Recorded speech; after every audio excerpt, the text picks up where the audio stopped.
¿Empiezas tú? ¿Empiezo yo? Como tú digas. Pues si quieres empiezo yo y te doy la palabra. Bueno, hola, buenos días. Estamos aquí hoy porque el último miércoles del mes de abril se celebra el Día Mundial contra el Ruido.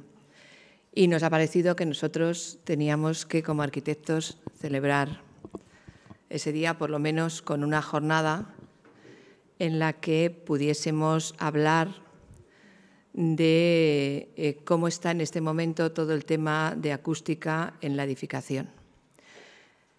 La verdad es que en estos tiempos que corren a veces se añora ese momento de paz, de silencio, de un ambiente tranquilo, menos hostil, que cada vez es más difícil conseguir en una ciudad.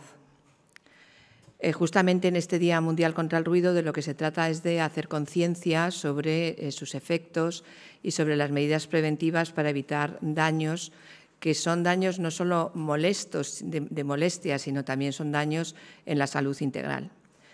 El silencio llegó a ser tan importante en la historia que los romanos en el siglo I prohibían la circulación de caballos y de carretas por la ciudad y la pena llegaba a ser pena de muerte. Bueno, la verdad es que estos enseguida se ponían en el extremo, necesitaban para los leones y esas cosas, pero bueno, lo cierto es que era muy apreciado ya en la antigüedad.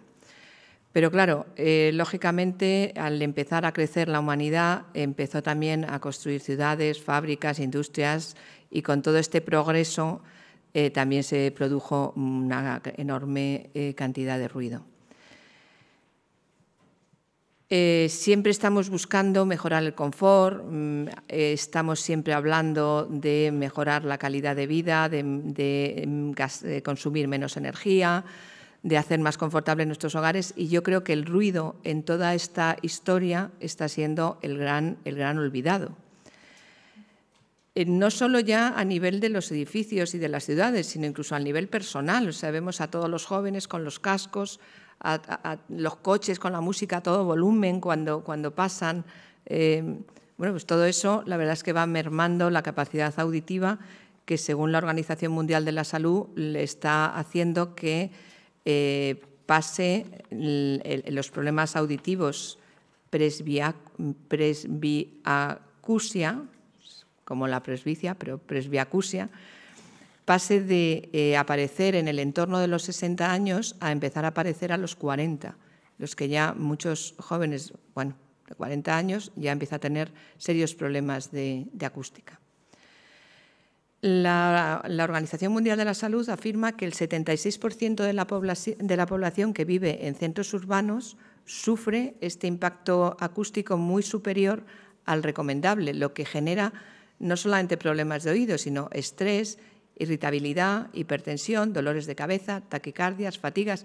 Y es tan cierto como que cuando uno está en un restaurante, que pasa mucho, o en algunas aulas o en algunos sitios donde se genera un ruido de fondo que es imposible entenderse, al final todos acabamos muy irritados y acabamos discutiendo, cosa que no ocurre tanto cuando estás en un ambiente tranquilo en el que puedes hablar en voz normal, ya no hace falta hablar en voz baja, solo en voz normal en la que te puedes entender. Pero claro, cuando estás en esos restaurantes, todos hemos estado en muchos en los que tienes que acabar elevando la voz porque los de al lado la elevan y al final acaba todo el mundo gritando y es insoportable mantener una conversación.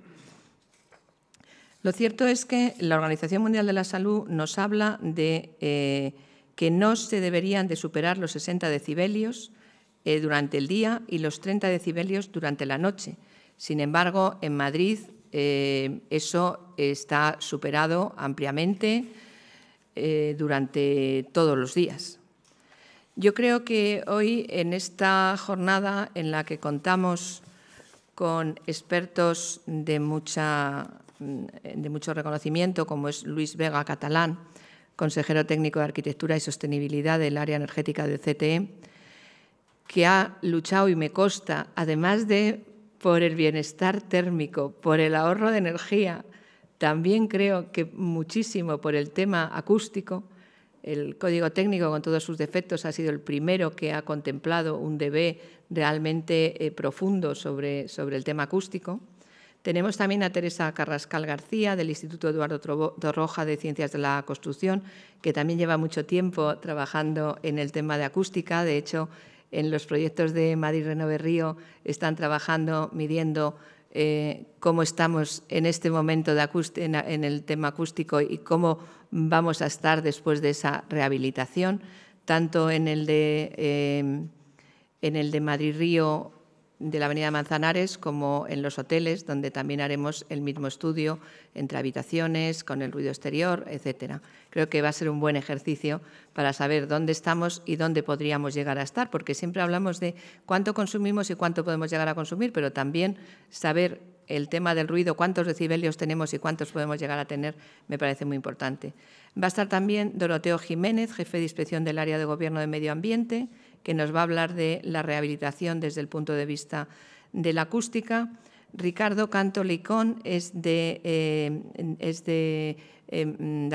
las oficinas Saint-Gobain, es de Ecofon, y nos están ayudando a mejorar la acústica de las aulas de la planta segunda, donde van a implantar unos sistemas de Ecofon para mejorar el sonido. Y luego, por último, tenemos a Alejandro Sansegundo, que va, además de ser arquitecto especialista en acústica, que colabora muy estrechamente con el CAT, con el Centro de Asesoramiento Técnico del Colegio, que ahora va a abrir una nuevo apoyo, que va a ser con especialistas extraídos desde los directores del instituto, desde los profesores del instituto, que se han brindado de forma generosa como siempre, entre ellos Alejandro, que lleva muchos años haciendo esta labor para el colegio. Nos va a hablar de casos prácticos en la rehabilitación de hoteles, locales de pública concurrencia, y además va a ser quien modere la jornada a partir de cuando suban al estrado. Os voy a dejar con José Antonio Granero, nuestro decano, que quiere contarnos.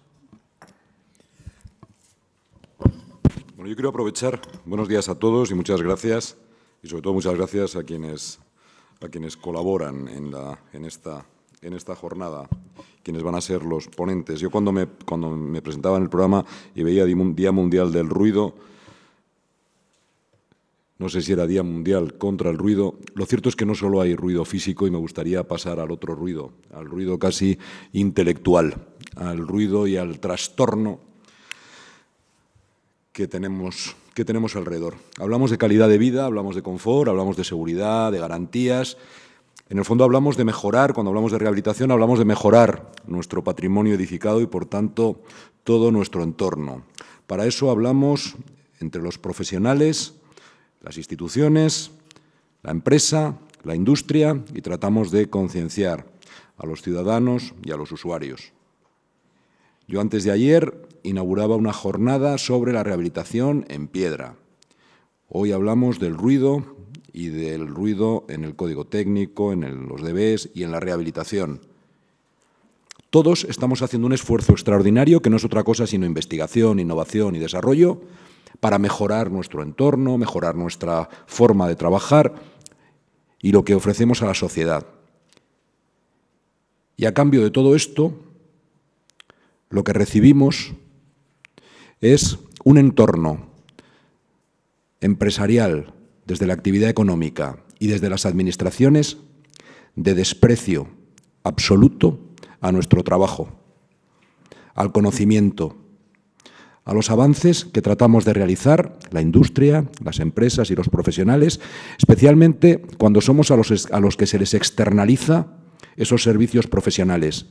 Y hoy quiero aprovechar para mostrar mi más absoluta indignación por lo que ha sido una adjudicación, y creo que tenemos que hablar de esto también, una licitación y una adjudicación para la rehabilitación integral de un edificio en Madrid, del edificio de la Plaza del Marqués de Salamanca, para el Ministerio de Asuntos Exteriores, 50.000 metros cuadrados de obra de rehabilitación como sede central del Ministerio de Asuntos Exteriores, en una obra de 60 millones de euros, donde para el proyecto básico y la asistencia del proyecto de ejecución, el proyecto básico completo y la asistencia al proyecto de ejecución se ha adjudicado en 100.000 euros.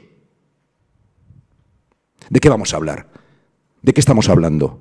Estamos hablando de verdad del patrimonio arquitectónico, estamos hablando de verdad del trabajo de los profesionales, del trabajo de la industria, del trabajo de la empresa, estamos hablando de actividad económica vinculada a la garantía, a la seguridad, a que vamos a ser un modelo al mundo. ¿De qué estamos hablando? ¿Qué queremos hacer con profesionales a los que se les quiere tratar así? Me vais a oír en estos días saliendo en más de un medio de comunicación porque no podemos vivir más en esta mentira. No podemos seguir queriendo todos trabajar en mejorar las condiciones de nuestro entorno, en trabajar en la investigación, en el desarrollo y en la innovación, de verdad, desde la realidad, desde pequeñas empresas, desde pequeñas industrias, aportando lo mejor de cada uno para que finalmente administraciones, en este caso Traxa, y quiero denunciarlo expresamente, Traxa, una compañía que en sus tarifas, en su web, este proyecto está valorado en 1.300.000 euros y que lo adjudica en 100.000 euros. Yo creo que no podemos seguir con este engaño y con esta mentira. Los profesionales queremos seguir trabajando cada vez mejor, queremos hacer las cosas cada vez mejor para nuestros ciudadanos, para nuestro entorno y que de verdad la actividad económica y nuestro patrimonio, cuando se habla del valor de un edificio, no se hable del valor del suelo y no se tenga en cuenta el vuelo, que es lo que ocurre en este momento, que despreciamos absolutamente lo que hay por encima del arrasante.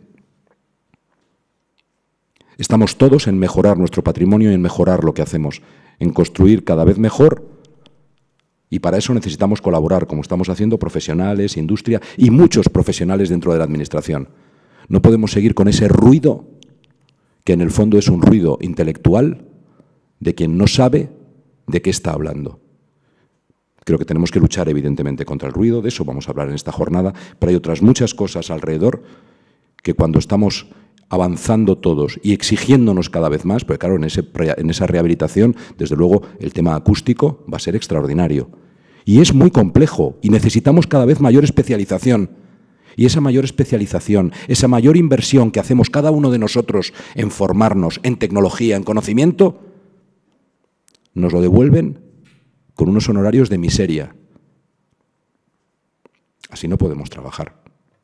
Y así ni España ni Madrid podrá salir adelante. Y desde luego los arquitectos, si lo que se quiere es que desaparezcamos los profesionales independientes desde el conocimiento, este es un camino perfecto.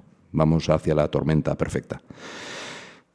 Solo quería hacer un anuncio de que pese a todo nuestro esfuerzo, pese a todos los que hoy estáis aquí y con todo ese esfuerzo de los que estamos trabajando en formarnos, en desarrollar, en investigar, fuera esto no se reconoce y tenemos que luchar todos juntos por esto. En este mes de mayo vamos a movilizarnos en contra de dos cosas muy concretas de la Ley de Servicios Profesionales y en el fondo tiene que ver con esto mismo. Tiene que ver con todo este trabajo extraordinario que estamos haciendo y que sin embargo hay quien o no se entera o no lo quiere reconocer. Doy paso ya a la jornada, que es la jornada en la que hacemos lo que tenemos que hacer, que es seguir haciendo las cosas cada vez mejor, esforzarnos por hacer las cosas cada vez mejor, difundir el conocimiento, concienciar a la gente, pero también entre todos tenemos que hacer esa labor de defender hacia afuera que necesitamos una estructura profesional y de reconocimiento desde las administraciones de nuestro trabajo. Muchas gracias.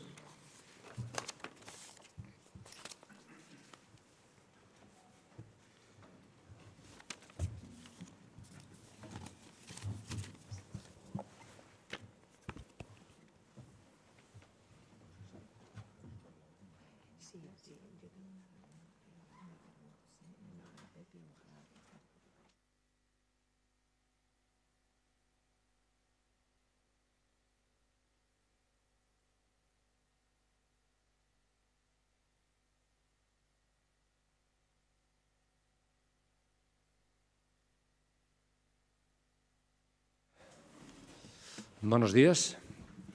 Bueno, mi nombre es Alejandro Sansegundo y como moderador de esta charla, en primer lugar, quería presentaros a Luis Vega.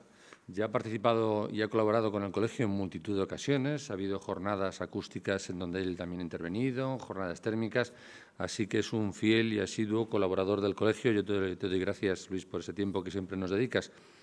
Así que te ha tocado en esta ocasión hablar un poco sobre el aislamiento térmico y acústico, que tendrá alguna relación, pero bueno, fundamentalmente es el Día del Ruido y hacia el ruido nos dirigimos. Así que cuando quieras. Muy bien.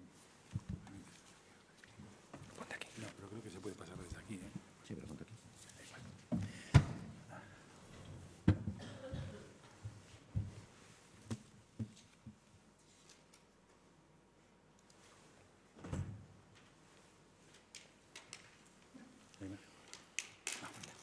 Muy bien.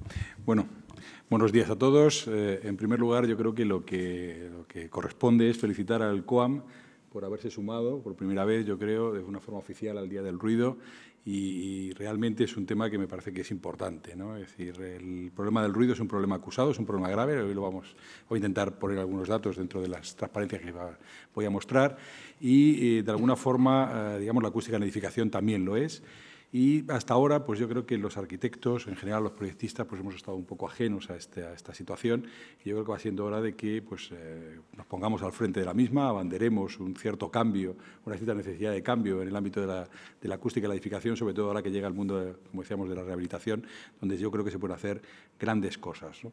En ese sentido, yo creo que el mundo está cambiando, el tema de la acústica no está cambiando, es igual o era mala y sigue siendo mala en los edificios existentes, pero la sensibilidad sí que está cambiando. Jornadas como esta llevan a que cada vez más gente cree que hay medidas para poder reducir o mitigar los problemas del ruido, y yo creo que los arquitectos tenemos que ponerlas en valor y trasladarlas a la sociedad. En ese sentido, lamento que ocurran cosas como las que ha comentado José Antonio Granero, pero creo que por lo menos a mí, desde el consejero técnico del Ministerio, me corresponde seguir animando a que todos hagamos esa lucha por mejorar la calidad de nuestra edificación, y a los arquitectos como elemento fundamental dentro de la misma. Eso lo primero. Lo segundo es, efectivamente, en el título me han puesto acústico-térmico, me han anunciado inclusive como del área térmica. Realmente soy del área de habitabilidad, es decir, cubro todos los aspectos relacionados con la habitabilidad, acústica, térmica y salubridad, concepto general. Y bueno, pero sí que creo que es importante, dado que parece que la térmica es un elemento que es casi recurrente siempre que hablamos de rehabilitación, pues intentar enmarcarlo dentro de un concepto más amplio y ver sus sinergias, por lo menos con el mundo de la acústica, que son bastantes, ¿no? Me gustaría empezar con una diapositiva que está traída de la presentación oficial de la Ley 8/2013 del Ministerio de Fomento, la Ley de las 3 Rs, para poner de manifiesto que ya en esa ley, que surge un poco, aunque digamos con un concepto de rehabilitación mucho más integral que la energética, pero también fuertemente derivada de las necesidades o las obligaciones a nivel europeo en el mundo energético, pues poníamos de manifiesto que, aunque la energía está moviendo está moviendo muchas cosas, muchos fondos europeos, muchas inquietudes, etcétera, los problemas de la edificación superan ampliamente lo que es el aspecto energético, ¿no? Poníamos ahí algunas cifras, como el hecho de que el estado de conservación era muy deficiente en un número muy significativo de viviendas, 2 millones de viviendas, tenemos 25 millones de viviendas, es decir, que estaría próximo al 10%. La accesibilidad también era un problema significativo, con más de 10 millones de viviendas de edificios de más de 4 plantas que no tienen ascensor, por ejemplo. La eficiencia energética, por supuesto, también muy relevante. 60% de viviendas españolas se construyeron sin ninguna normativa de eficiencia energética. Pero también es importante la acústica. Lo que pasa es que muchas veces no sale, como decía bien antes Pilar Pereda, dentro de las estadísticas, o no sale dentro de las estadísticas que manejamos habitualmente, ¿no? Pero, de hecho, ya en esa presentación poníamos de manifiesto que el nivel digamos, de incomodidad o de insatisfacción por parte de los usuarios españoles respecto a la acústica era mayor que con respecto al tema energético. Es decir, que no tendrá seguramente sus retornos económicos tan claros como los que puede haber en energía, donde uno ahorra en energía, pero sí que tiene sus retornos en temas intangibles de la sensación que tiene el ciudadano de haber mejorado su calidad de vida. Y eso es importante, porque muchas veces el ciudadano lo que busca es mejorar aquello que percibe como malo, más que algunas cosas que no tiene tan claro que son perversas, ¿no? En ese sentido, yo creo que el tema de ruido es un tema que tenemos que potenciar. Bien, pero esto no solamente lo poníamos nosotros de manifiesto, también recientemente el INE, en sus estadísticas, publica una nota de prensa y destaca que el problema más destacado es el de los ruidos, el de la calle y los producidos por los vecinos, en el caso del ámbito edificatorio, que agrupa a las quejas en un 14,6% de los usuarios declara insatisfacción. Está por encima, inclusive, fíjense, de la de tener una falta de espacio, es decir, que supera inclusive a los déficits de superficie de vivienda que percibimos los usuarios. Es decir, que digamos, realmente yo creo, como decía antes, que el mundo está cambiando, la sensibilidad es diferente, la gente ya sí que acusa este tipo de problemas, y lo importante es si los tienen que sufrir en silencio, como decía un anuncio en televisión, o si los pueden modificar, si se pueden mitigar. Yo creo que de las conferencias que va a haber a partir de ahora, mi intervención evidentemente no es técnica, se va a poner de manifiesto que sí que hay muchas posibilidades, hay un enorme potencial y que tenemos que realmente, digamos, utilizarlo y llevar este porcentaje de insatisfacción a unos niveles más razonables como corresponderían a una edificación en el entorno del siglo XXI, como estamos ahora mismo. Bien, Yo me gustaría también, también trayendo diapositivas que están extraídas de una estrategia que estamos ahora mismo desarrollando para la rehabilitación en el mundo energético derivada de la Directiva 2012 de eficiencia energética, ver cómo la problemática que detectamos en el ámbito energético no es menor, sino seguramente mayor en el ámbito de la acústica, y que, en consecuencia, deberíamos implementar las mismas medidas, tengamos o no tengamos directivas europeas que nos obliguen, o tengamos o no tengamos reglamentos que nos obliguen. Es decir, que es un problema real de la edificación y que, en consecuencia, el arquitecto, pues que es su condición fundamental, tiene que intentar mejorarlo porque es, insisto, su función, ¿no? En este caso, si vemos un poco la segmentación del parque entre viviendas unifamiliares, plurifamiliares, pero sobre todo en función de los periodos históricos en que han sido realizadas las viviendas, vemos que, decíamos en energía, un 55% del parque edificatorio había sido realizado con anterioridad a la CT79, es decir, antes de que tuviéramos ningún tipo de normativa energética, con lo cual carecen generalmente de aislamiento, etcétera, es decir, tienen un déficit fortísimo desde el punto de vista energético. Pero si ustedes entienden que la CEAD es del año 88, es decir, que es posterior al año 75, al año 79, por supuesto, ese porcentaje se incrementa. Es decir, que si lo referimos a acústica, el porcentaje de edificios que se han realizado sin ningún tipo de normativa acústica se eleva hasta el 75%. Es decir, que el problema es todavía más acusado. Lo que pasa es que posiblemente no tenemos esas directivas, esas obligaciones europeas que nos están haciendo, intentar llegar al problema. De hecho, también otra cifra importante es que el conjunto de edificación que hemos desarrollado con posterioridad a la aplicación del CTE, en el caso de energía, era del 5%, escasamente. Estoy hablando aquí de viviendas principales, no pongo viviendas totales, es decir, se refiere a los 18 millones más o menos de viviendas principales, de las 25 que son las viviendas totales, porque creo que es donde se acusa mucho más el problema. Pero, insisto, en el caso del Código Técnico también hay que tener en cuenta que la norma acústica entró en vigor con posterioridad a la energética, con lo cual el número de viviendas que realmente tiene un comportamiento acústico acorde con el Código Técnico, pues estaría por debajo del 5% de las viviendas principales. Es decir, que realmente el panorama, no sé si es desolador o no, pero por lo menos es tan preocupante como el que podríamos tener en energía y, en consecuencia, deberíamos tomar las mismas medidas con independencia, insisto, de que uno de los casos tengamos un problema de suministro energético o dependencia energética del país y en el otro tenemos un problema de sociedad insatisfecha frente a un problema que, además, como ha dicho bien Pilar Pereda, genera otros tipos de problemas que también tienen, aunque no queramos nunca medirlo en esos términos, sus costes económicos posteriores, ¿vale?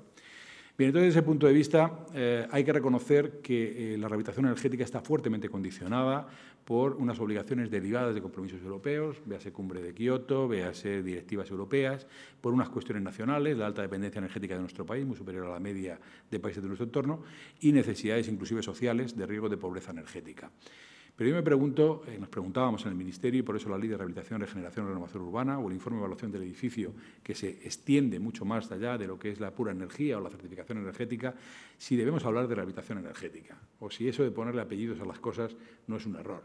Es decir, una cosa es el motivo que nos lleva a hacer algo y otra cosa es lo que podemos hacer. Y yo creo que ambas dos variables son independientes. Es decir, aunque la motivación muchas veces venga derivada por estas obligaciones del ámbito energético, no debemos hacer una intervención que no intente mejorar en todas las órbitas que se pueda en función de lo que estamos interviniendo.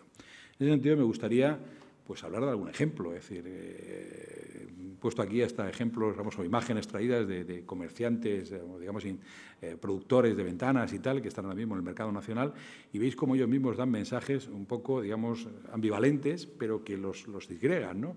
Es decir, ventanas con rotura de puente térmico y tal, magníficas para energía, mejora de la eficiencia energética, etcétera.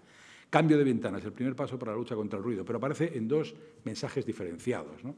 Parece como cuando hablamos de rehabilitación energética es una cosa y cuando hablamos de rehabilitación acústica es otra. La realidad es que cuando introducimos modificaciones dentro del edificio, esas modificaciones afectan a múltiples parámetros y no tiene ningún sentido no verlo desde esa óptica global, que es como los arquitectos sabemos ver la arquitectura. Es decir, el cómo hayamos llegado, insisto, es una cuestión irrelevante a estos efectos. A mí me da igual que la motivación del usuario haya sido que recibe una subvención por parte de la Administración para mejorar energéticamente el edificio, porque si además se puede mejorar la acústica de forma sensible en función de la elección del vidrio y tal, no lo hagamos cuando el coste es realmente reducido. Eso es algo que tendremos que trasladar al usuario, pero que lo primero que tendremos que entender somos nosotros, los proyectistas y, por supuesto, la Administración, cuando hace esas normas, intentar no desacoplar tanto estas cosas, aunque desde un punto de vista técnico le sea necesario para generar una reglamentación técnica coherente.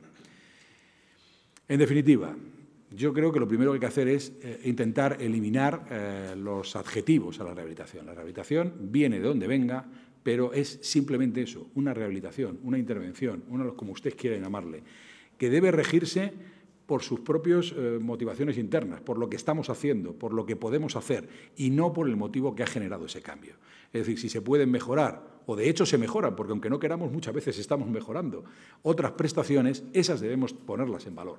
Porque además, si las estamos mejorando y no le trasladamos al usuario esa mejora que se está produciendo, aunque él luego la percibirá, es muy difícil que seguramente él se lance a hacer determinadas intervenciones porque no ve todo su potencial de mejora.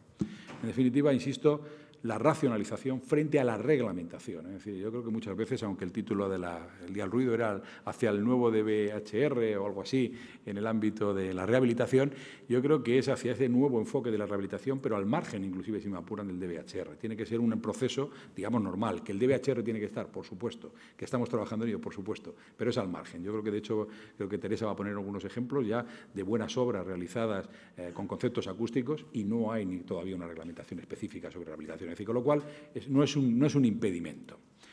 Bien, yo diría, esto que estamos hablando de la rehabilitación podemos extrapolarlo a miles de conceptos. Yo creo que, por ejemplo, hablamos de puente térmico. ¿Por qué hablamos de puente térmico y no de puente acústico? O no son los mismos puentes, o no estamos en muchas ocasiones teniendo las mismas cosas. Es decir, lo que nos genera problemas habitualmente cuando hacemos una termografía en el ámbito energético, que son esas cajas de persiana malditas o esas malas conexiones de los elementos de vidriados con respecto a la zona opaca, no son más o menos los mismos que encontramos en los capeazados, que como se pone en manifiesto en la guía que publicó el Instituto Aro Torroja, que conjuntamente con el Ministerio, daba la idea de que esto era un auténtico coladero y que mientras que esto no lo resolviéramos, poco interés tenía mejorar otros elementos. No estamos, o no nos está haciendo necesario muchas veces desacoplar los elementos de sombreamiento por cuestiones, digamos, energéticas de los elementos, digamos, de la fachada para intentar mejorar su comportamiento energético, por ejemplo, en régimen de verano. ¿No podrían hacer esas mismas cosas, mejorar aspectos acústicos? En definitiva, volvamos otra vez a intentar quitar estos adjetivos y veamos la edificación como tenemos que verla, de forma global. La reglamentación tiene que verla así, es decir, porque no puede hacerlo de otra forma, pero el arquitecto tiene que ser capaz de integrar todo eso y no generar cajones estancos, ¿no? Pongo esta diapositiva que está cogiendo una figura también del DBHR, donde nos preocupa, por ejemplo, todo el tema de transmisión de ruido por flancos, bueno, por ruido aéreo, ruido, digamos, a impacto, a los lugares que hay en el entorno. Tenemos un concepto dentro del ámbito energético que es el de robo de calor, que es el que se produce cuando un espacio ubicado está en conexión con espacios desocupados que no están climatizados y que, en consecuencia, por la climatización que se realiza en el mismo, se traslada a otras zonas de una forma inadecuada porque los elementos que las conectan son muy débiles. Yo creo que ese concepto no es diferente al concepto de la transmisión energética que se produce entre diferentes unidades de uso, acústica, por una deficiente, digamos, separación entre los mismos, de todos los elementos de conexión. Como pueden imaginarse, las exigencias que tenemos en uno y otro reglamento hablan de exigencias diferenciadas, pero los elementos sobre los que las aplicamos son los mismos y, en consecuencia, tendríamos que verlo también de una forma global. Si nosotros vemos el DBHR y hablamos de ruido interior, pues hay un conjunto de exigencias. Estas tablas están sacadas de la misma guía de la que hablaba anteriormente, donde se explicitan con un poquito más de carácter amigable para que se vean más fácilmente. Pero, en definitiva, ponemos una reducción a la transmisión de ruido acústico y de ruido entre recintos, tanto aéreo como impacto, que al final nos está llevando a la incorporación en los elementos de división entre unidades de uso de elementos de aislamiento o trasdosados o elementos similares para mejorar ese comportamiento acústico o, en el caso de forjados, pues elementos de flotabilidad para evitar sobre todo los temas de transmisión acústica frente al ruido de impacto. Bien, pero es que si nos vamos a la parte de energía nos encontramos con tablas de este tipo donde hay una transmitancia térmica límite para las particiones interiores cuando delimitan unidades de uso distinto con zonas comunes y medianerías, es decir, este caso, que también es un caso que está regulado en la parte acústica, como cuando tenemos transmitancias entre particiones interiores cuando delimitan unidades de uso del mismo. También lo tenemos eso en acústica. Es el caso que hemos comentado anterior, aunque no viene de forma explícitamente ligado al elemento, sino que se hace en términos de transmisión acústica entre recintos. Pero, en el caso, insisto, son las mismas cosas, o al menos afectan a los mismos elementos, con lo cual no podemos verla de forma separada. De hecho, si uno coge, he puesto aquí, podría haber puesto el catálogo de elementos constructivos que se desarrolló en su día conjuntamente con el Torroja, pero he querido coger uno de una marca comercial, concretamente aquí Isover, pero simplemente para demostrar que hay productos, no ya es un genéricos como los que decíamos en nuestro catálogo, sino productos comerciales, la Custilano o cualquiera que sea, que evidentemente da sus características de BHR, de BHE y que muestra cómo podemos cumplir con unas determinadas condiciones, pues, por ejemplo, exigencias acústicas por el método simplificado para elementos entre separación de recintos, pero cada vez esos elementos tienen un comportamiento en términos de R que nos van a dar valores de U que evidentemente van a estar por encima de los que nos están exigiendo la reglamentación térmica. Es decir, que digamos que tiene que haber esa lógica coordinación entre todos los elementos y tenemos que ser capaces de verlo de esa forma global, porque si no, no estaríamos haciendo arquitectura, estaremos haciendo elementos y eso es lo peor que podemos concebir, ¿no?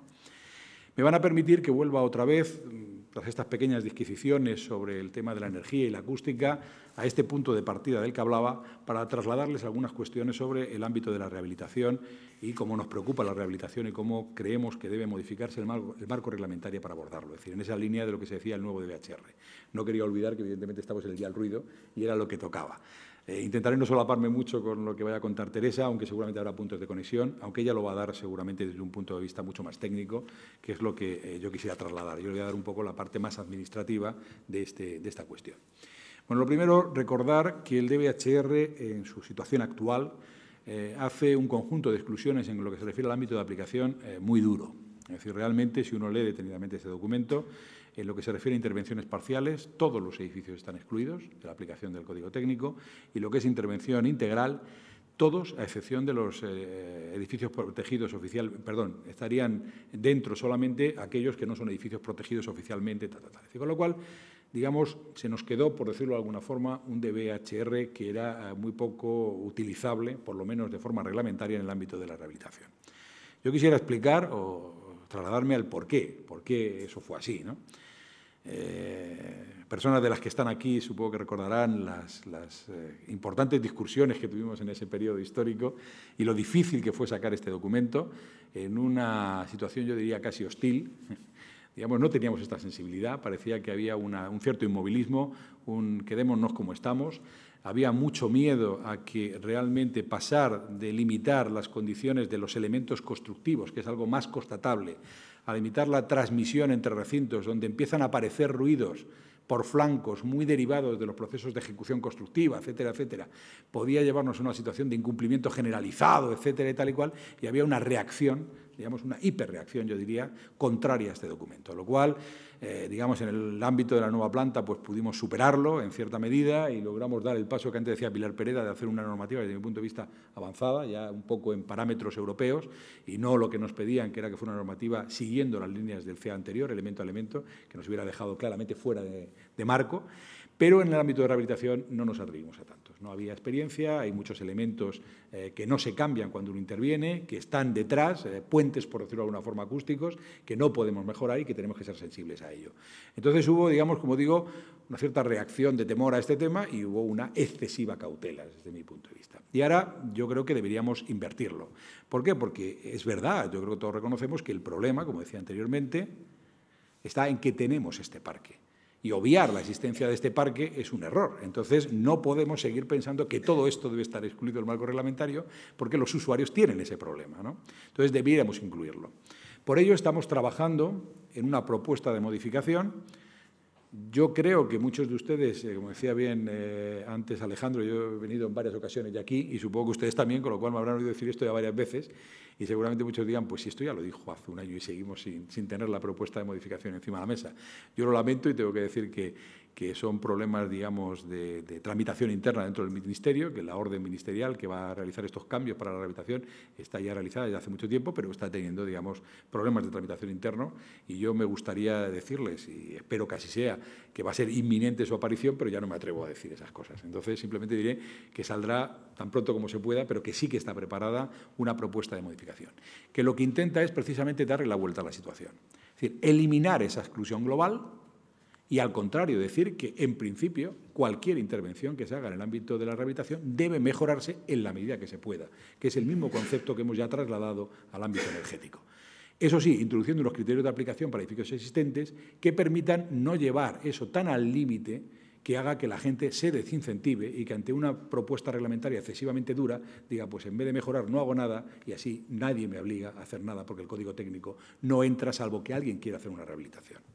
Bien, en ese sentido, esa propuesta de modificación, no voy a entrar en este documento, aunque, insisto, aunque sea de una forma seguramente más laxa, Teresa lo va a comentar.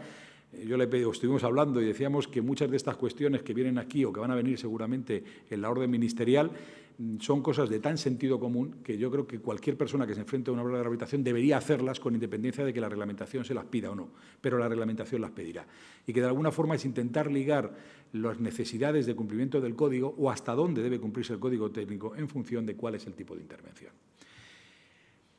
Yo diría que lo que tenemos que superar es una pregunta capciosa del ámbito de la rehabilitación que se ha venido produciendo de forma sistemática y es la pregunta de ¿tengo que aplicar código técnico en el ámbito de la rehabilitación? ¿Sí o no? Dígame usted sí y cuándo. Yo creo que esa pregunta es difícil de resolver y que además es una falacia que nos lleva a una situación incómoda a todos. Yo creo que habrá que hacerlo en la medida en la que el técnico proyectista, que es el que está llevando el proyecto, el que conoce el edificio, conoce su potencial, etcétera, decida que eso se puede hacer o que no se puede hacer porque no es eficiente, porque no es razonable hacerlo en función de las condiciones de contorno, del nivel de protección, etcétera, por el coste tan elevado que puede llevar el tipo de intervención, porque a lo mejor aunque se haga eso hay otros puntos débiles que hacen que la solución no sea eficiente, etcétera. No lo sé, pero no podemos ponerle un límite, por ejemplo, como el que teníamos en edificación existente antes en el ámbito de la energía, de un 25% de la envolvente. Bueno, pues hago el 24% y acabó el problema. Así nunca mejoraremos. Es decir, el problema es que la racionalidad tiene que venir antes y la reglamentación lo que hace es regular, pero no con ese carácter de sí o no. En ese sentido, esta diapositiva, que la he extraído de alguna presentación de Teresa, quiero recordar, pues ella decía en alguna ocasión, cada obra de rehabilitación es una oportunidad de mejorar las deficientes condiciones acústicas de los edificios. Yo también lo creo y creo que ante esta realidad lo que tenemos que hacer es intentar mejorarla. Y la reglamentación lo que debe hacer es ayudarnos, pero no ser la que decida si nos jugamos a mejorar o no, aunque veamos que hay algo manifiestamente mejorable. Si hay algo manifiestamente mejorable, se puede mejorar y no tiene un coste excesivo, parece una irracionalidad no hacerlo porque la reglamentación no lo exija. Ese es un poco el criterio que me gustaría trasladarle. Ese es el criterio que, por ejemplo, estamos haciendo en energía, pero porque viene de la propia directiva y dicen que cualquier elemento que se cambie debería modificarse siempre que repercuta de manera significativa en la eficiencia energética. Pero, ¿y por qué no hablamos, igual que hacemos eficiencia energética, de cualquier otra prestación? Yo creo que esto es extrapolable. Siempre que se modifique, se altere, se sustituya un elemento que tenga fuerte repercusión sobre la acústica, lo racional es adecuarlo en la medida que se pueda. Con lo cual lo que nos llevaría es código técnico, sí, siempre, pero no todo, lo que sea razonable. Es decir, si uno está modificando la parte opaca y no la parte del hueco, y en acústica lo importante es el hueco, pues a lo mejor no tiene sentido seguir mejorando la parte opaca por acústica, a lo mejor sí por energía, porque si no mejoramos el hueco, la transmisión de ruido exterior no se va a ver sensiblemente mejorada.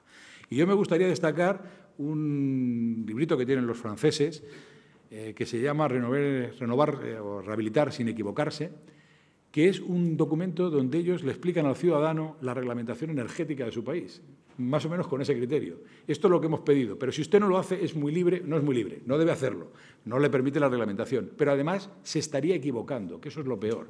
Está haciendo una intervención que puede mejorar sensiblemente y se obstina en no hacerlo bien. Posiblemente hay un defecto de sensibilización, de comunicación o de traslación, digamos, de determinados parámetros al usuario. Bien, en definitiva, vuelvo a insistir sobre ello. Racionalidad en la intervención, que la tiene que poner el arquitecto.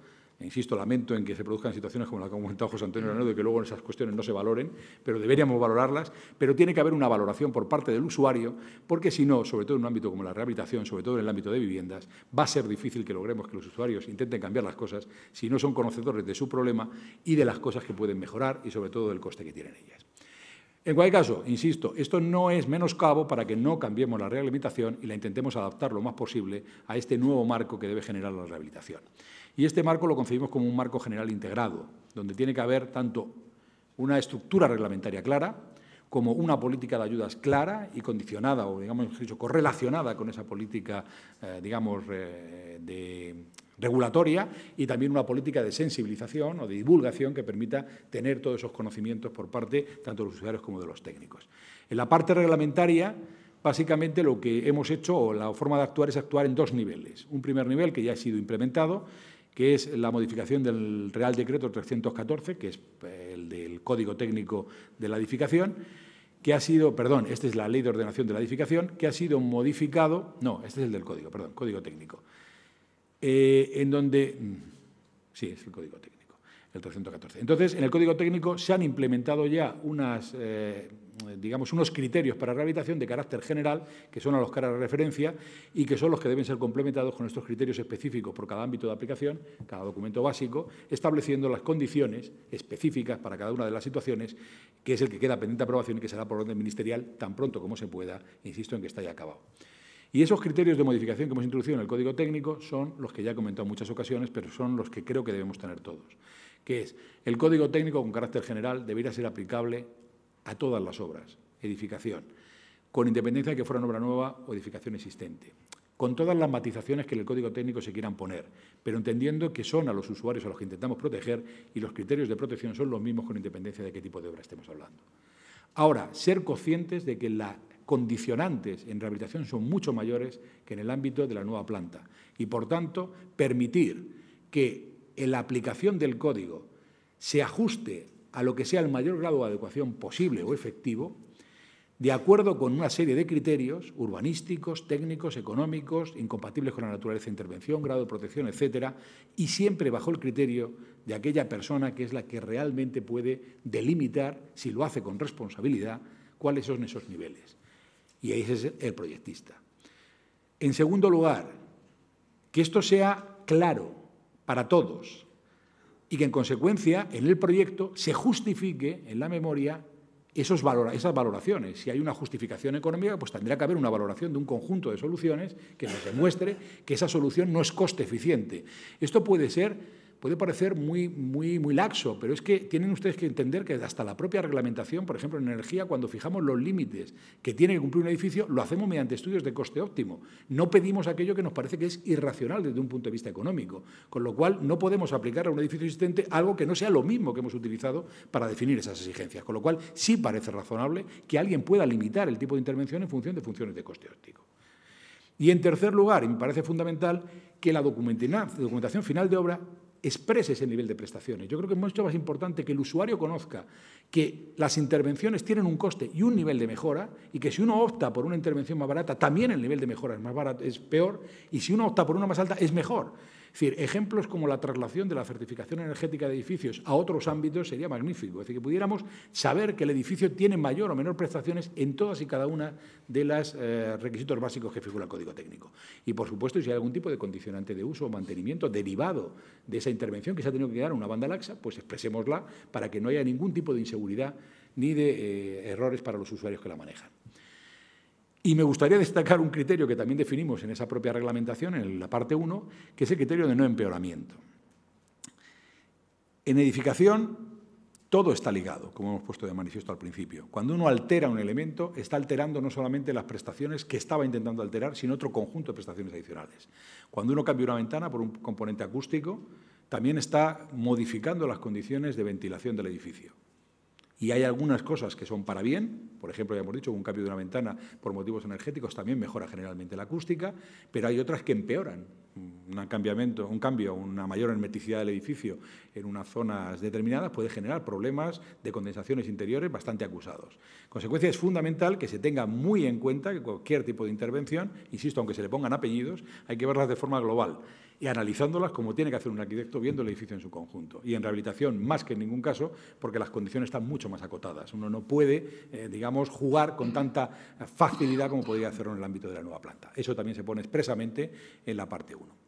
Bien, y ya por último, complementariamente a esos dos criterios de flexibilidad y de no empeoramiento que ha incorporado la parte 1, como digo, habrá esos criterios de la orden ministerial, de los cuales van a ser suficientemente glosados por Teresa ahora a posteriori, y también pues ya decir que entendemos que también es bueno que por parte de la Administración, aunque no tenga carácter reglamentario, intentemos aclarar esos conceptos, sobre todo en esta vía intermedia en la que nos estamos moviendo, donde pedimos responsabilidades al arquitecto a la hora de, digamos, de delimitar esos niveles de aplicación del código, y estamos también elaborando una guía de rehabilitación en la cual, sin intentar dar soluciones concretas a la rehabilitación, que no es el objetivo del Ministerio, pero sí intentar, por lo menos, poner en algunas tablas pues cómo unas determinadas intervenciones afectan a otras, qué es lo que hay que tener cuidado, qué no, e intentar, por lo menos, cualificar determinadas situaciones para posibilitar en un futuro una cuantificación de esas situaciones y generar un marco mucho más estable.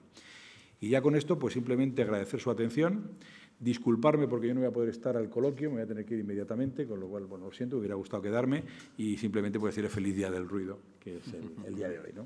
Muchas gracias. Gracias, Luis.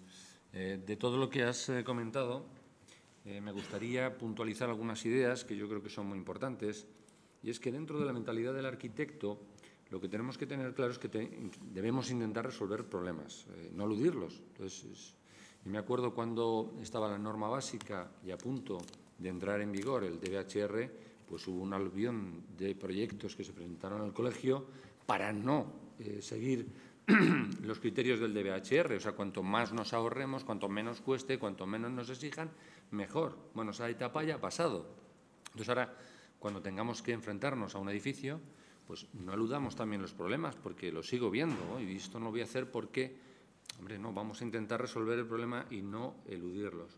Siempre que haya alguna intervención en rehabilitación, ha comentado Luis, pues el objetivo es mejorar lo existente y, por supuesto, justificarlo. Y esa justificación llegará, bueno, pues a decir, vamos a conseguir un nivel de prestación que antes no teníamos, lo hemos mejorado. Esa mejora tiene que estar justificada para dar a conocer al usuario el nivel de prestaciones finales que uno desea conseguir con esa intervención. Entonces, yo creo que esos pasos que mentalmente debemos tener todos claros, pues es el objetivo que tenemos que conseguir. Muy bien, Luis. Muchas gracias. Pues nada, gracias por todo. A ti, hasta luego. Bueno, a continuación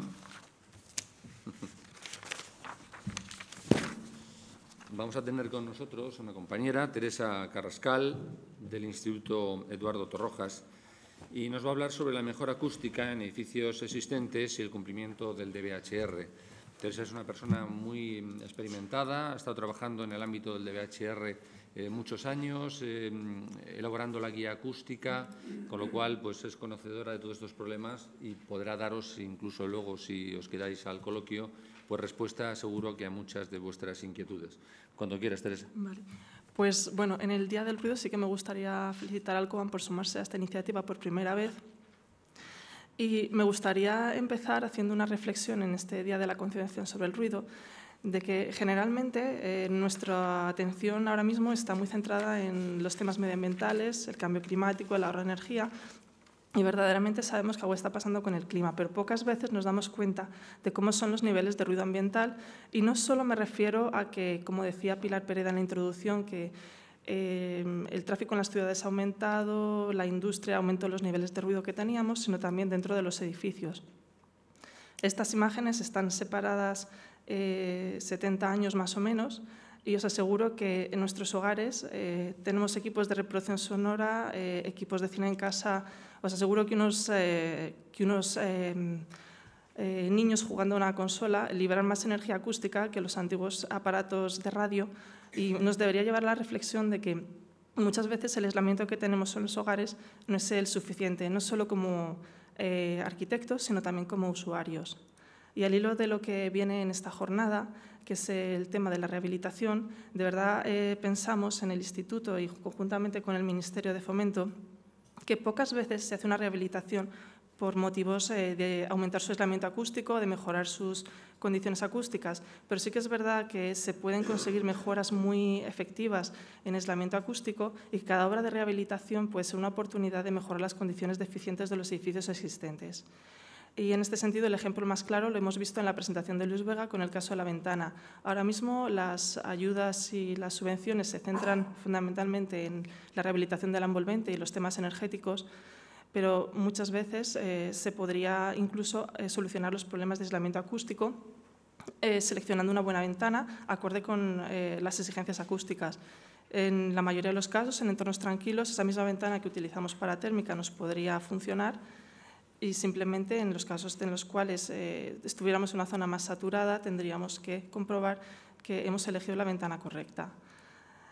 Y como ha dicho Luis, ahora mismo el HR, el documento que está publicado, no concibe la rehabilitación, bueno, no exige la rehabilitación y la aplicación del documento de protección frente al ruido a ninguna rehabilitación excepto a la integral. Y la verdad es que este es un ámbito muy insatisfactorio y lo que estamos trabajando es en definir un ámbito más racional. Ya la parte 1 recoge el criterio de no empeoramiento y que debería aplicarse en todos los documentos. La diapositiva ya sé que es graciosa y la verdad es que define bastante bien lo que es el criterio de no empeoramiento. Y en el caso de acústica, por ejemplo, ahora mismo que muchas de las rehabilitaciones de viviendas se hacen para mejorar la accesibilidad introduciendo ascensores, pues el caso serían...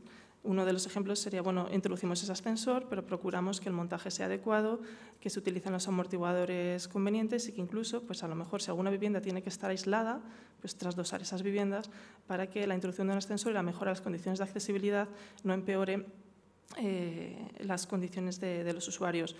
No se trata solo de mejorar la privacidad o el confort, sino también, como ha dicho Pilar Pereda, y me gustaría destacar, también es un tema de salud. Al final, los ruidos continuos y la exposición prolongada a los niveles de ruido, aunque no sean muy elevados, eleva nuestro nivel de estrés, nuestras hormonas, la cortisona, al final son problemas de salud a la larga. Y otro criterio muy importante, que es el criterio de flexibilidad, en los cuales, en el caso de la protección frente al ruido, se aplicaría a todas aquellas reformas en las cuales, por motivos técnicos o económicos, urbanísticos, es imposible mejorar,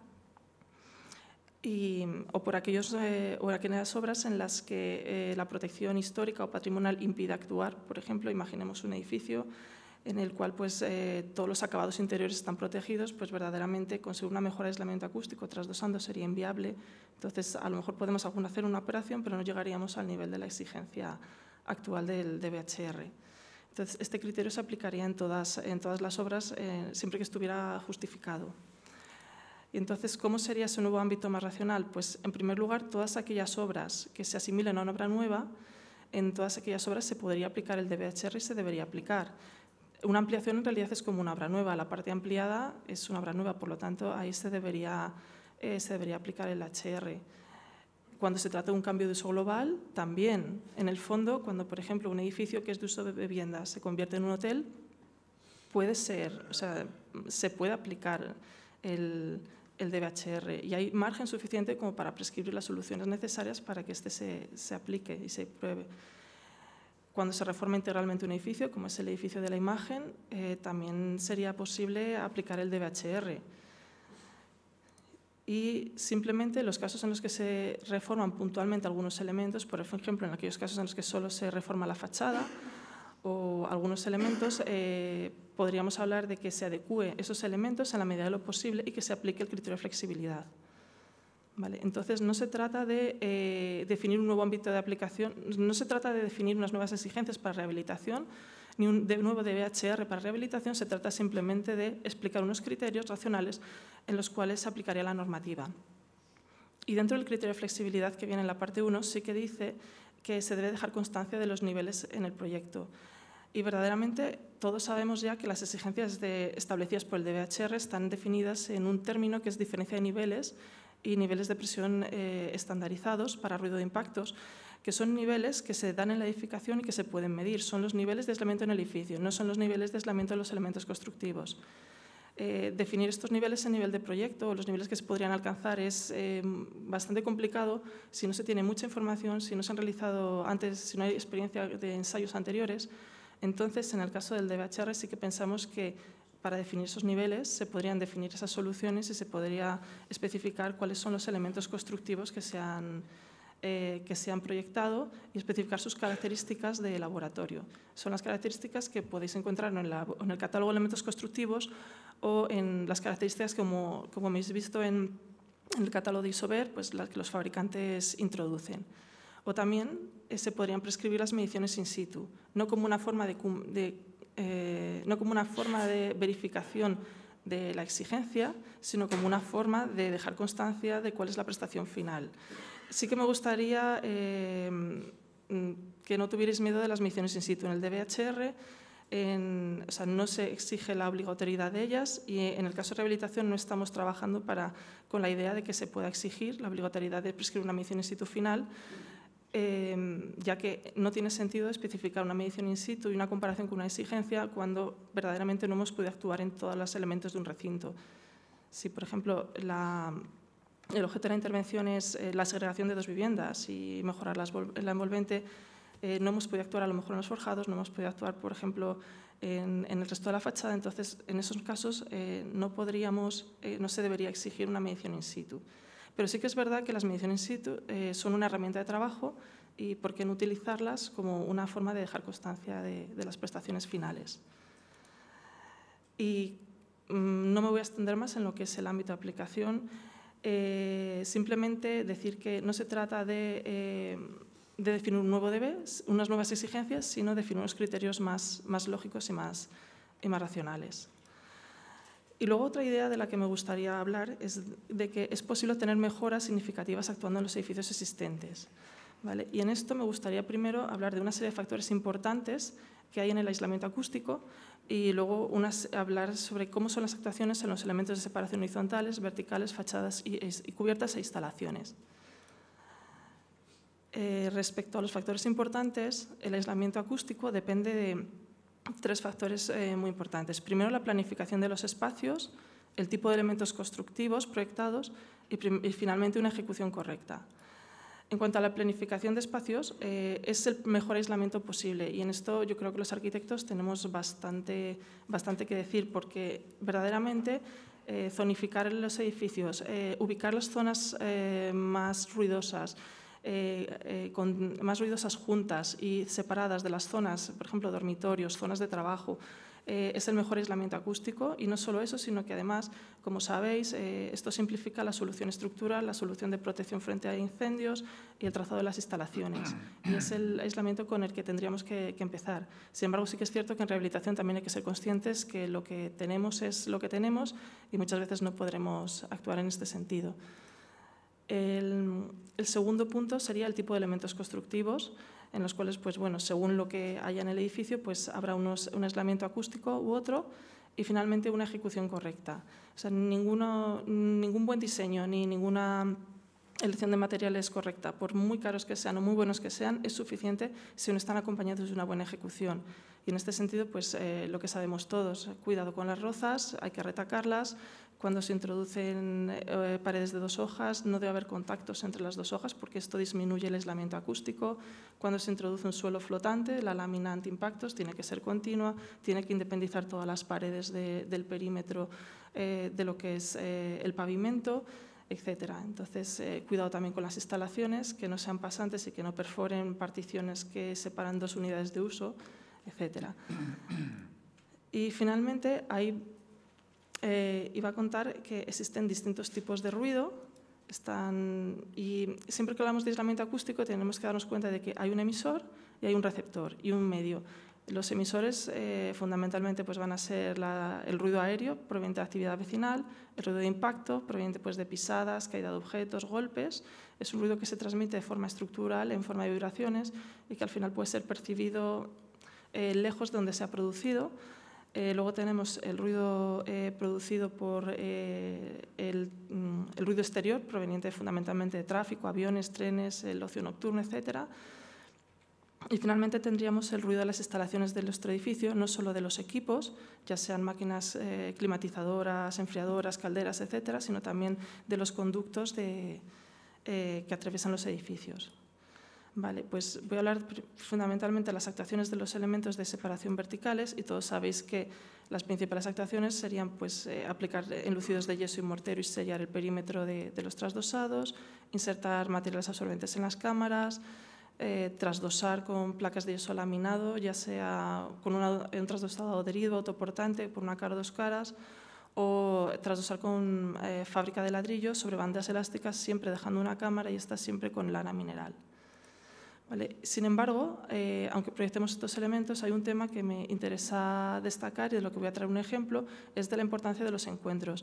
Muchas veces no están en los proyectos estos encuentros, pero sí que os animo a que defináis los encuentros de todos los elementos de separación verticales y horizontales con fachadas, forjados, etc.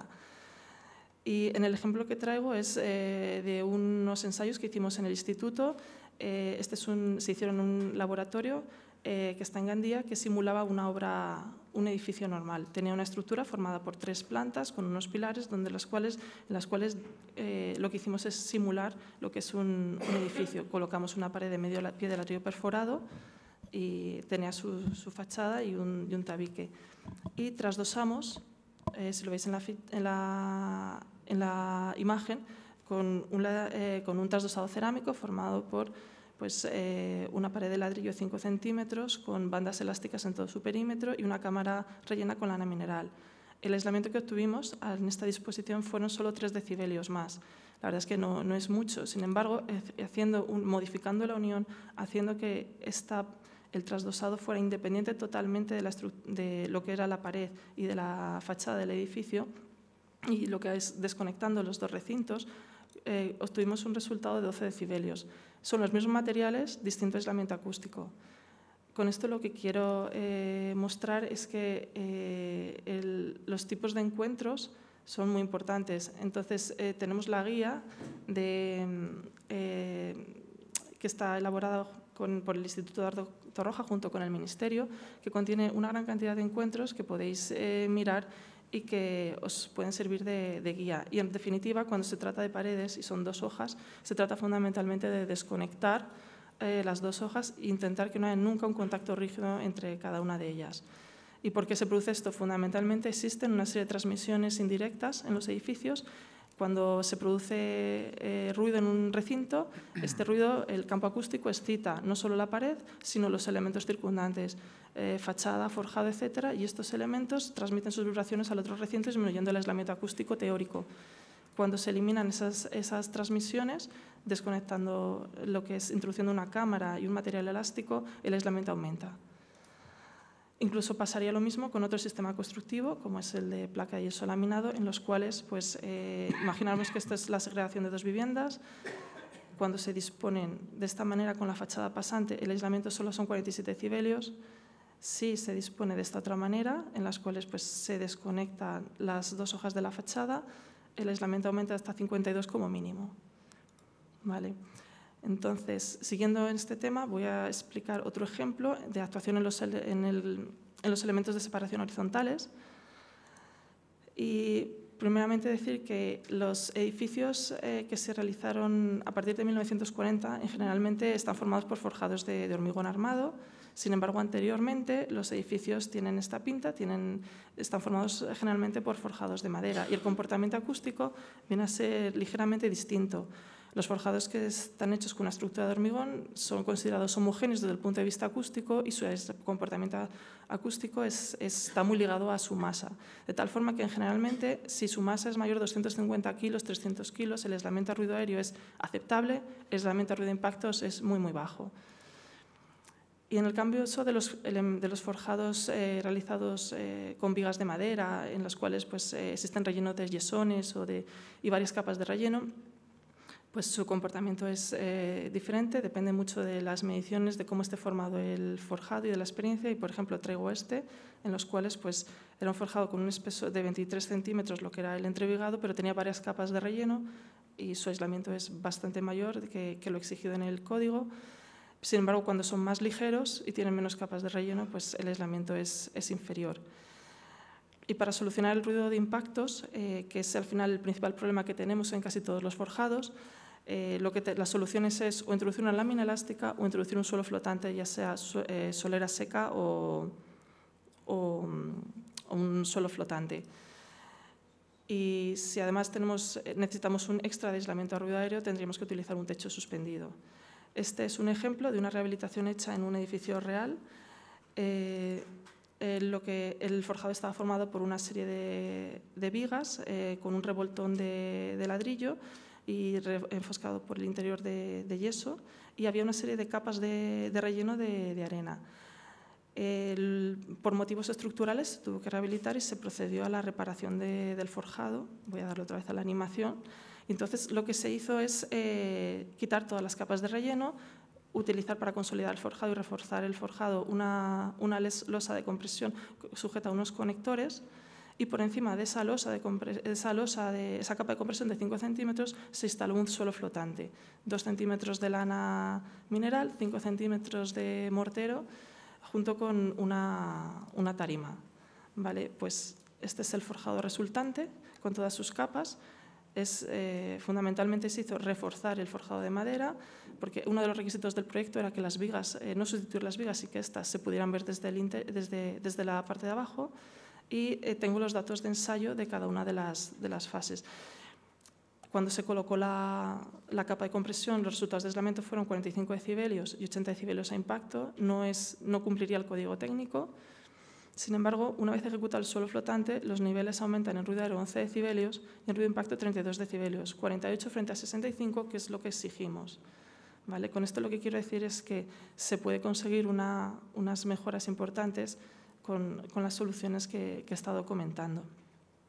Cuando tenemos el caso de ruido exterior, es el caso o de actuaciones en la envolvente, sabemos que el aislamiento de la fachada o de la cubierta está muy condicionada por los huecos solucionarios que tengamos, ya que son la parte más débil. Y en los edificios antiguos, ¿cuál es el problema? Fundamentalmente, pues, la falta de sellado de las ventanas, las holguras entre la carpintería y el muro y las deformaciones producidas por el uso.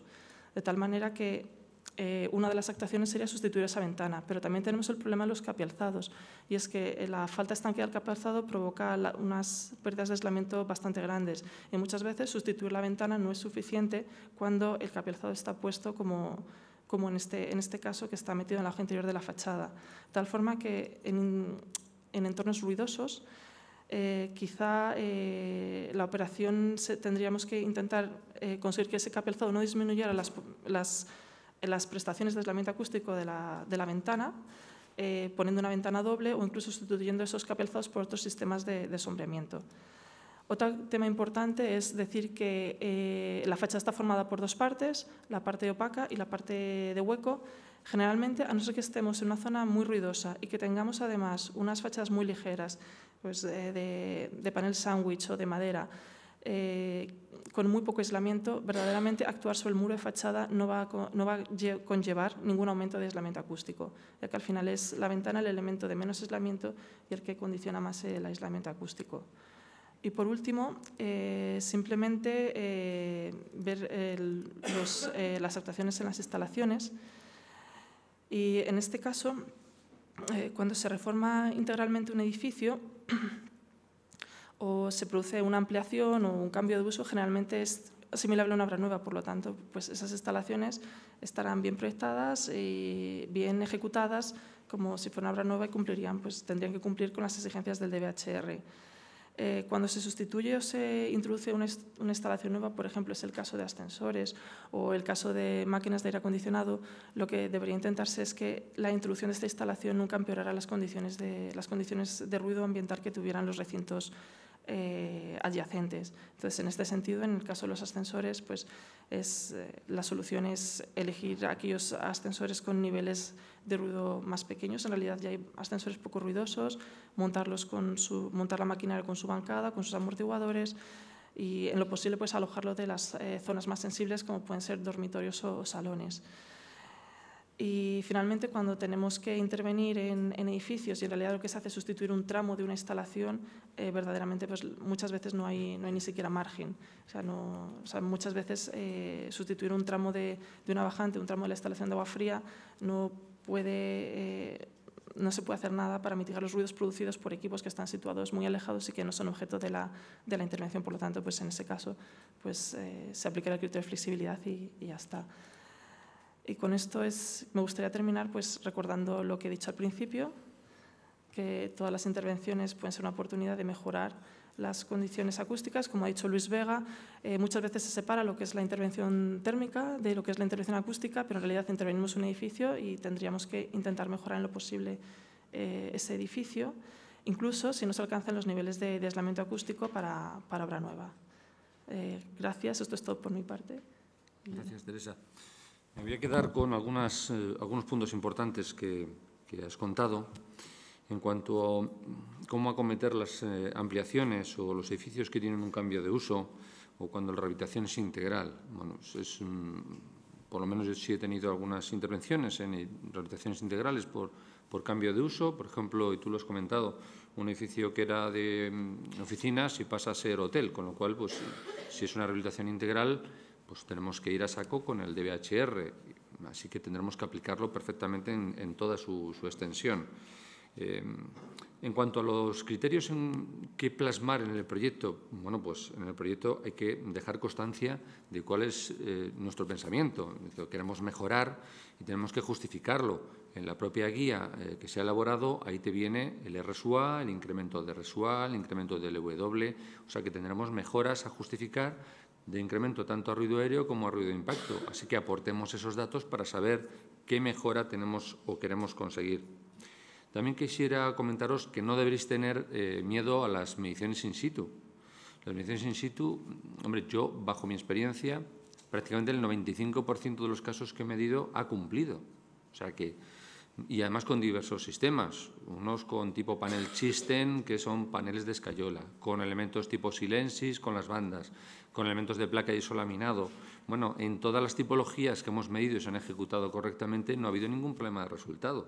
Así que, bueno, pues animaros a hacer esta comprobación sin el miedo tan atroz de, bueno, cuál será el resultado.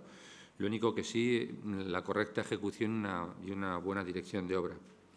El tema de planificar los espacios, pues fundamental. Está en nuestras manos no poner, y en las diapositivas que yo presente también habrá algún caso de ese estilo. No hay que poner colindando con un recinto de instalaciones pues un dormitorio. Eso quizás no es bastante mejorable. Pues pensemos en el proyecto para evitar problemas posteriores. Y en cuanto a los sistemas de aislamiento acústico que has comentado, bueno, yo no digo que haya elementos, o mejor dicho, materiales de aislamiento. Hay sistemas de aislamiento y en función de cómo se coloquen, eso funciona bien o no funciona del todo bien. En los casos que tú has puesto de desolidarizar los encuentros, pues hemos visto que es muy importante. Así que me alegro que hayas hecho esa puntualización para que bueno, tengamos claro que el arriostramiento al que estamos acostumbrados antes en los sistemas constructivos, quizás en acústica hoy en día pues ya hay que pensar en algún tipo de elasticidad o desencuentro. Así que muchas gracias por tu intervención, Teresa, y hasta pronto, que seguro que te veremos en próximas intervenciones. Muy bien, pues el siguiente ponente, tenemos el día de hoy, en esta mañana, es Doroteo Jiménez. Buenos días, Doroteo. Es jefe de inspección del área de gobierno de medio ambiente. Y bueno, le he pedido que desde el punto de vista de la Ordenanza Municipal de Madrid, la OPCAT, cómo maneja la OPCAT este tipo de posibles intervenciones en cuanto a rehabilitación. La OPCAT en sí no nos habla directamente de lo que es una rehabilitación, pero la mayoría de los locales en los que intervenimos, que en la ordenanza esta aplicación realmente es una rehabilitación de un uso que tenía anterior a un uso posterior nuevo, y la OPCAT es la ordenanza, es la normativa que hay que aplicar. Cuando quieras. Para meter el... creo que por aquí, ¿no? ¿Por aquí? Vale. Habrá que apagar ese. No. Ya ves si encuentras el tuyo.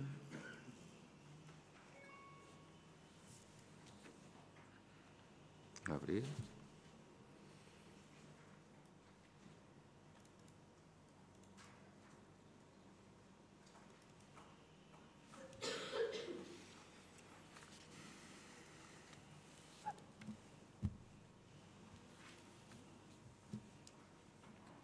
Bueno, buenos días.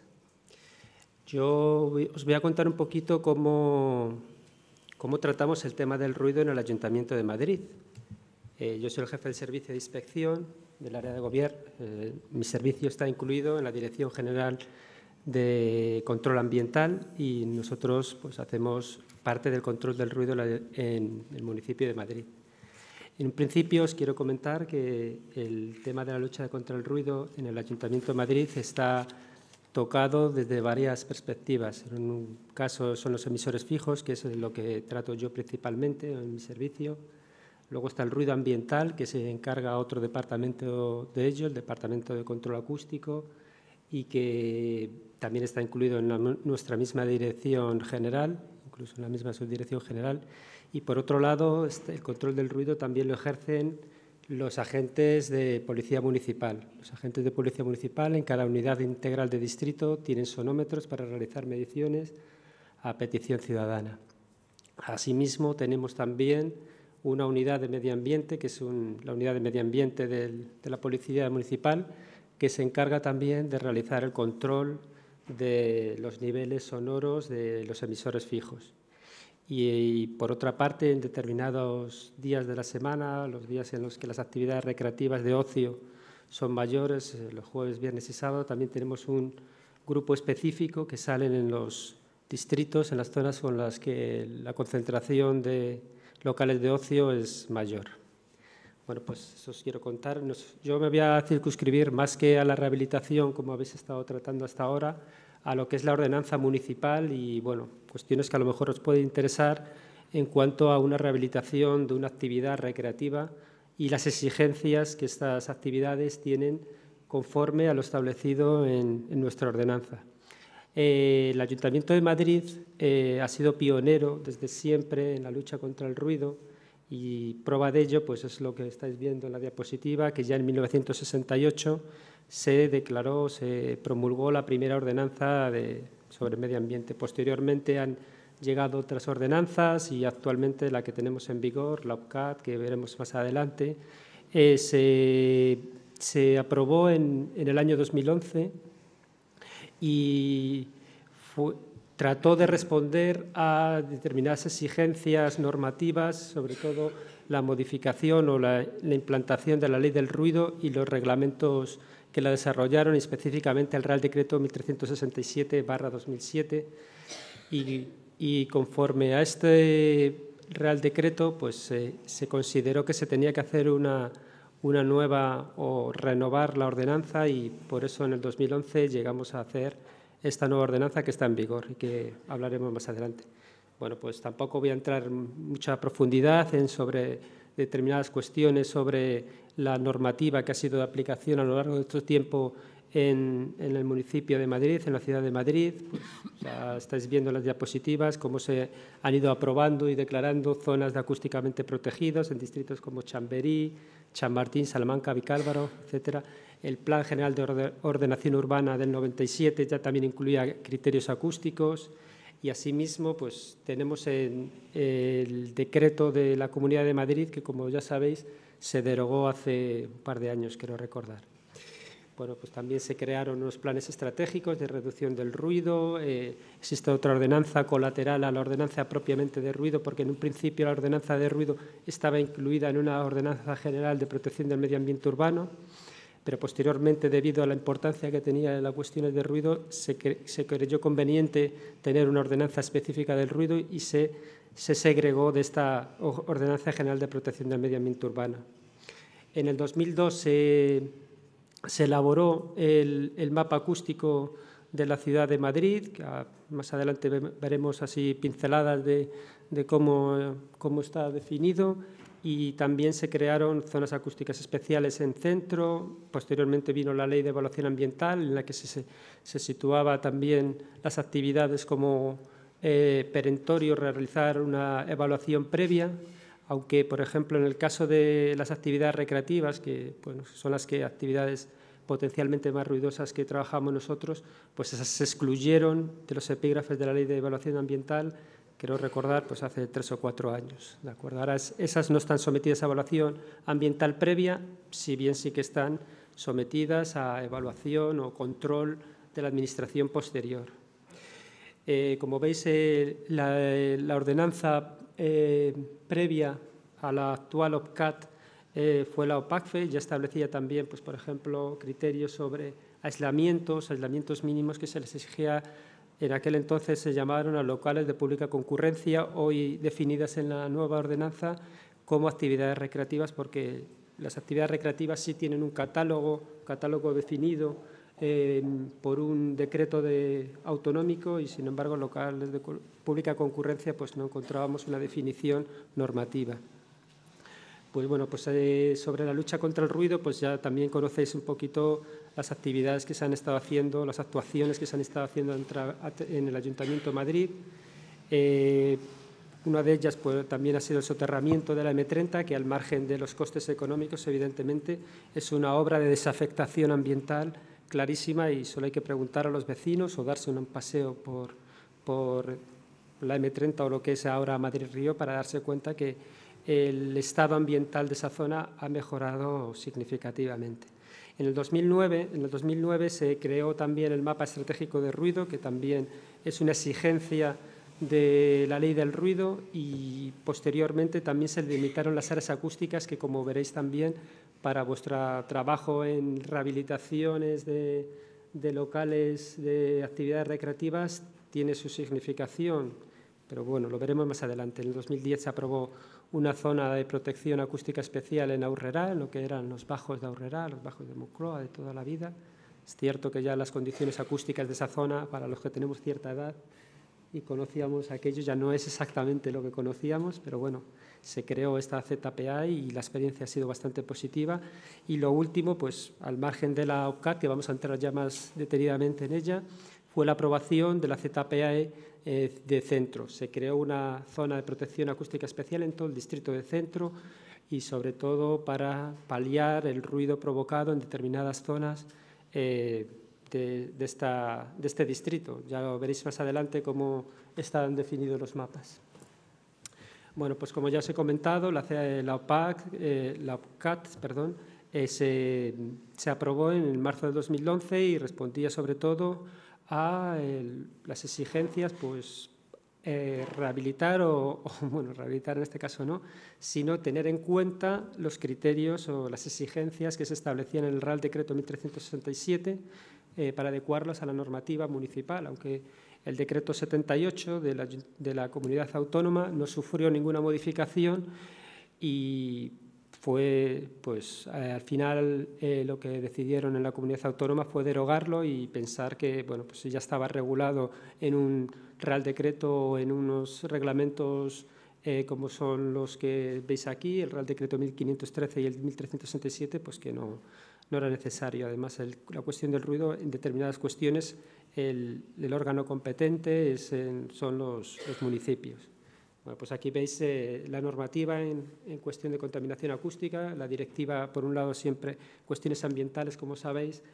Mucha de la normativa actual emana de directivas europeas, como es el caso. Posteriormente se traspuso mediante la ley del ruido y finalmente, pues bueno, en el Ayuntamiento de Madrid tuvimos a bien pues, actualizar nuestra ordenanza.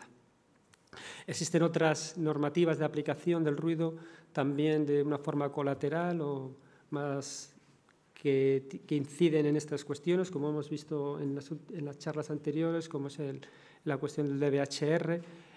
Nosotros también, a la hora de actualizar la OPCAT, la ordenanza de ruidos, tuvimos en cuenta determinadas cuestiones del DBHR, luego lo veremos más adelante. Las órdenes ministeriales de control meteorológico, como sabéis, toda la instrumentación acústica requiere una serie de verificaciones, aprobación del modelo, verificación inicial y verificación periódica de esta instrumentación. Asimismo, existe otra normativa, pues, por ejemplo, a la máquina de uso al aire libre, que no está sujeta a lo establecido en la ordenanza de ruido de Madrid, sino que tiene una normativa específica, que es el Real Decreto 212-2002 y alguna modificación. Y bueno, la evaluación ambiental, como hemos visto también, asimismo, existe otra normativa, no es de exigencia, como sabéis, las normas ISO, en cuestión del ruido de impacto, de aislamiento, a ruido aéreo, vibraciones y el ruido ambiental. Bueno, pues esto tampoco... Bueno, ya hemos visto en la anterior charla cuáles son las fuentes generadoras de ruido más habituales en las actividades. Son un poquito las que ponemos aquí, son las que con nosotros realizamos más o recibimos más reclamaciones vecinales relativas a estos. Pues, en principio, los sistemas de climatización. Bueno, el estrella, evidentemente, son los equipos de reproducción audiovisual, los equipos de música, sobre todo locales, discotecas, bares especiales, etcétera, etcétera. Pero bueno, existen otra serie de elementos en los que recibimos mucha serie de reclamaciones y son estos que os he puesto aquí, pues, sistemas de climatización, compresores de cámaras frigoríficas. Sobre los sistemas de cierre de los locales también recibimos muchas reclamaciones, los extractores, el ruido del público hablando, y el arrastre del mobiliario. Evidentemente, existen otra serie de ruidos, pero bueno, en actividades específicamente, estos son los que nos encontramos. También hay otros focos, como los grupos electrógenos, grupos de presión, ascensores, como han comentado nuestros compañeros en las charlas anteriores, maquinaria de obra, carga y descarga y túneles de lavado. La ordenanza nuestra establece tres periodos horarios en los cuales los límites a aplicar, los límites de los niveles de transmisión sonora son distintos. Por un lado está el horario diurno, que con carácter general es de 7 a 19 horas, el vespertino, que va de 19 a 23 horas, el nocturno 23 a 7 horas, y bueno, luego los fines de semana el nocturno se amplía un poquito más para preservar el descanso del ciudadano. Bueno, esto tampoco voy a entrar mucho en los índices acústicos, o sea, como sabéis, por ejemplo, el LB es el que se emplea también en el DBHR como un input para determinar los valores que hay que tener presente, y en nuestro caso el que más tratamos serían los niveles sonoros de emisiones acústicos. Las exigencias de la ordenanza, en consonancia con el Real Decreto, establece que estas mediciones sonoras de inspección se tienen que realizar en un mínimo de 5 segundos, nosotros es en el tiempo que lo realizamos, y las mediciones se tienen que separar 3 minutos cada medición, con lo cual esto sería la medición del ruido del foco o el foco sonoro, y luego se realiza una medición del fondo con el fin de segregar lo que supone el ruido producido por el foco en sí mismo de lo que es el fondo que en esos momentos se está produciendo en la zona. Bueno, en las vibraciones, nosotros también en la OPCAT, conforme a lo establecido en el Real Decreto, establecimos una nueva metodología también, nueva metodología respecto a la antigua OPACFE, a la antigua ordenanza, pero que ya existía para actualizar lo que ya indicaba el Real Decreto. En este caso es el índice LAW, pero en su momento también nosotros ya en nuestra ordenanza anterior establecíamos mediciones de vibraciones con respecto al índice K y la función de aceleración. Y otros índices pues es el aislamiento. En este caso, también al actualizar la ordenanza de ruidos a la OPCAT, establecimos como criterio el valor de índice del DNTA, porque anteriormente teníamos otro índice, el DNTW.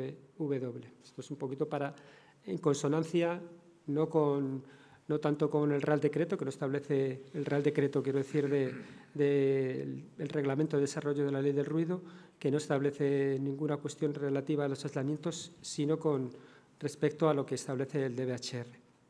Bueno, las áreas acústicas, ¿qué son las áreas acústicas? Pues la ciudad de Madrid o cualquier ciudad tiene unos usos predominantes del suelo, y esos usos predominantes son los que se determinan las áreas acústicas, y se tienen que realizar bajo unos criterios de homogeneidad, evitando. ¿Por qué es importante las áreas acústicas? Porque los límites de transmisión sonora al exterior serán unos u otros en función del área acústica en el que esté situado el foco emisor. No son los mismos los límites establecidos en una área acústica residencial que en una área acústica industrial, como podéis imaginar. Como sabéis también, en la ordenación territorial, tanto los planes generales, los planes parciales, etcétera, los planes de sectorización, todos estos requieren un estudio de las áreas acústicas y establecer las áreas acústicas como punto de partida para planes de acción.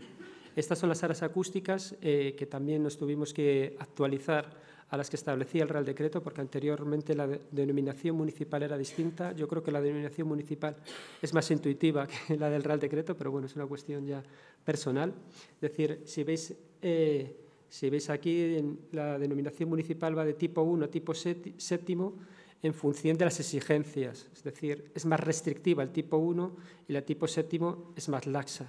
Sin embargo, en el Real Decreto lo que establece son en función pues yo creo que de extensión, por ejemplo, las tipo A, que son las más habituales, las residenciales, y así sucesivamente la B, la industrial. Pues este es el mapa de las áreas acústicas de la ciudad de Madrid. Esto se puede consultar también en la página web municipal. Y como veis, casi todo, bueno, esto que está en grises son los viales, pero bueno, casi todo zona de esta es amarilla, que corresponde con los usos residenciales. Existen otras zonas, pues, por ejemplo, el aeropuerto de Barajas, que son infraestructuras, o, por ejemplo, las zonas industriales, estas que son así, color magenta, parece, pues son los polígonos industriales estos de San Blas y de Vicálvaro, Villaverde. Las verdes son las zonas educativas, pues, por ejemplo, esta debe ser la ciudad, ¿cómo se llama? Donde está la universidad.